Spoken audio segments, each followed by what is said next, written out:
Hey, Berwick Assembly, how are you? As many of you are no doubt aware at this point, Governor Wolf yesterday issued some new mitigation orders for the state of Pennsylvania. They take effect tonight at midnight and last until January 4th. And because of this, because we also value clear and consistent communication here at the church, we feel that this merits a response from us. Among yesterday's orders was a restriction on indoor gatherings, limiting them to a maximum of 10 people.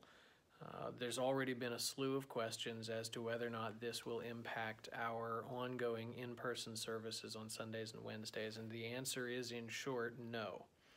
We've said from the beginning of the pandemic that we honor authority, but we serve God. And we have made a decision to continue our Sunday morning and our Wednesday evening services with this in mind, also with a full understanding of the governor's orders, particularly in Section 3, where it indicates that religious institutions, organizations, churches are specifically exempt or excluded from the limitations that he sets forth in his restrictions on in-person gatherings. So as such, here's what we're going to do. We're going to move forward, continuing our services, considering also the value and precaution and being wise to honor authority and respect each other, consider others more highly than ourselves, as Philippians 2:3 says.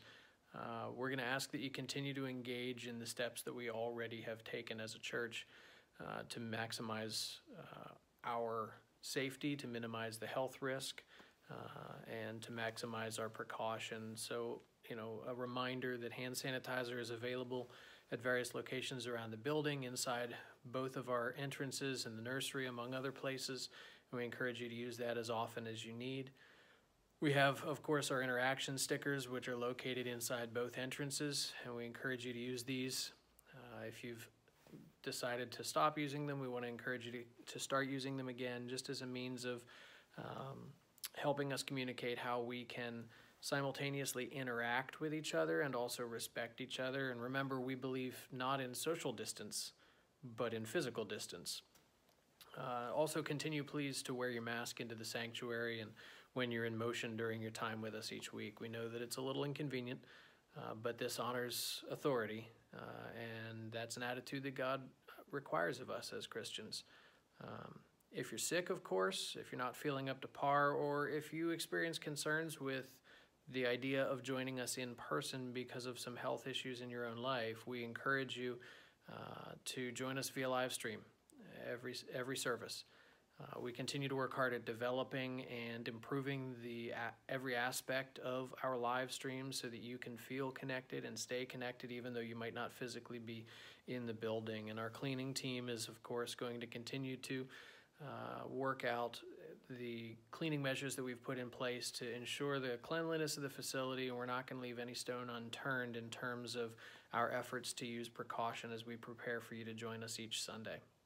I want to encourage you as I close today just to stay locked in on what it is that God's doing in our midst. Each of you has been aware of and responsive to our COVID guidelines here at the church.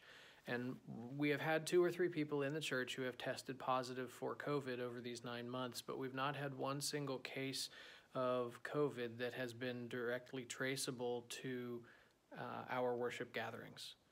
And that is in very large part due to our cooperation during this pandemic and our willingness to look out for others. So I want to thank you, Berwick Assembly, for living out this Philippians 2:3 mindset each and every week. And we look forward to seeing you with us on Sunday morning.